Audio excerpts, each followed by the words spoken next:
Which magic is your personal favorite? I kind of like the celestial spirits magic with the spirit keys. I don't know, it's just kind of the idea of it reminds me a lot of Pokemon and Digimon in the way of being able to summon out a special partner that you can develop a relationship with and will fight for you in battle is something that really draws my interest. So I'll have to go with the celestial spirits. Is there any romantic couples in this series that you actually enjoy reading about? Well, like there isn't a relationship that isn't interesting to read about. Well, I like the kind of the playful relationship that Gray and Juvia has, or is it Julia? Julia. I don't know, translation differences. But it's mostly kind of one-sided. I also like the kind of hinted relationship, or at least interest, that is going on between Urza and Natsu. Though I hear that Natsu actually had a relationship in the past before. But I don't know much about that yet, so I can't really say. But I think the one that I enjoy most reading about is the one between, if I remember correctly, Lucy and just looking at a list here. I want to make sure I say his name right. I want to say Leo? No, Loke. Is it Loke or Loki? I don't know. Anyway, those two relationships, because that's the relationship that has developed the most and is both mutual between the two characters, unlike Gray and Juvia.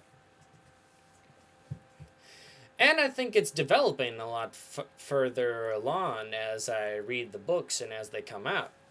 So, yeah, I think that one is my favorite one to read. What do you think of each Dragon Slayers introduced so far, Laxus and Cobra included? The Dragon Slayers as in the Dragon Slayers for their magic or for their characters? I'm gonna have to go more for their characters, but I'll get into their special magic later.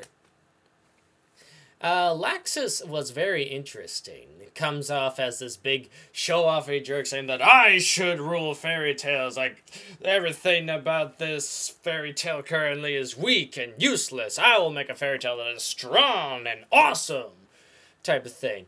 And after his defeat and like learning about his backstory, and it's really tugs at your heartstrings there.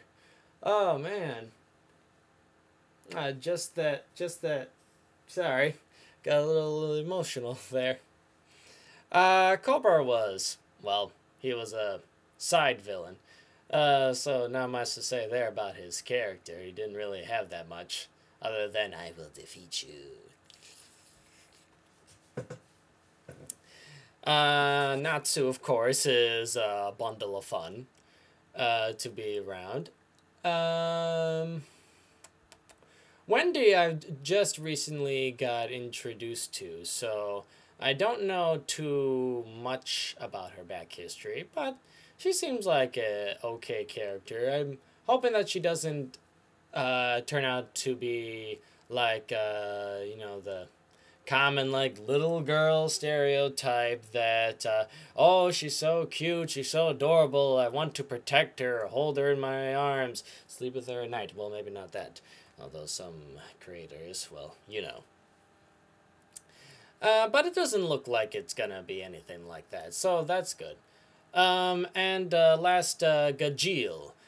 He was also interesting, just like Laxus, in that, when he joins Fairy Tail, and especially that one concert scene where we see that he's tied up Maria Jane, and it's like, oh my god, that slimy metal lizard bastard. I knew there was nothing good up to him. And it's like, oh god, what's he gonna do to her? And then we see, oh, he just tied her up so that he could sing his own song on the stage. Okay. Watching you. but also to find out that he was spoiler alert also a double agent. That was interesting. So I'm kind of leaning a bit more towards liking the characters of Gajeel and Laxus because they, well, so far as I've read, they've had more story. They've had more of a character arc to them and are still under development. Natsu, I would like to see a little bit more. He's still awesome. As for each of the Dragon Slayer's magic abilities, they're all interesting. The fire magic of Natsu, the metal magic of Gajeel, lightning magic, poison magic, healing wind magic. Makes me want to know what those other dragons must have looked like for the others, and the mystery behind why they all left. But yeah, that's what I think about the Dragon Slayers so far that have been seen, or that I have seen. Do you think Gerard is a good or terrible character? Ah, yes, Gerard. Or do you mean Jalal? Or do you mean Mr. Gun? Or do you mean Sighart? What's up with Hiro Mashima and always reusing the old character designs? I do not think he is a good or terrible character. I think he is an interesting character, which all of Hiro Mashima's characters are, regardless if they are from Rave Master or Fairy Tail. It's the mystery behind Gerard, or Jalal, or Mr. Gon, or Sighart that is really intriguing to me because of his back history.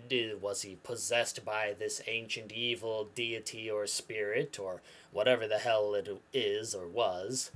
Or was he the subject of some sort of magical experiment or something or whatever?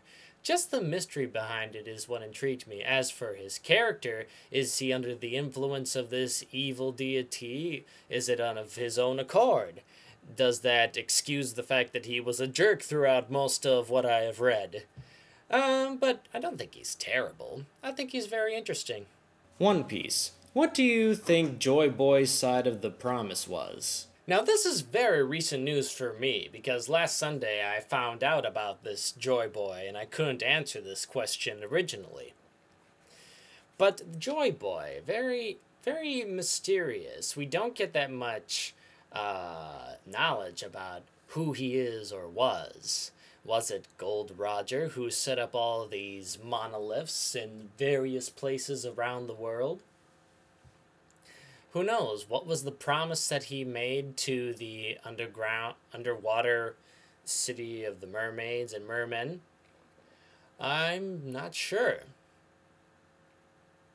But I can't wait to find out. What do you think this Uranus is? Well, from what I hear, a lot of 4th graders get a kick out of it in science class, and it's also the 7th planet from the sun. Oh, you mean from One Piece.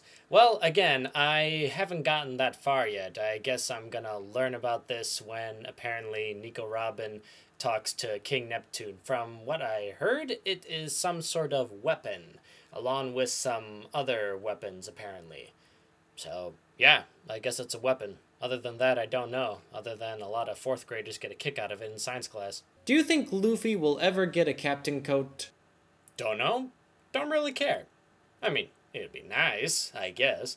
But just because a captain coat looks nice doesn't mean that a captain has to have a captain's coat.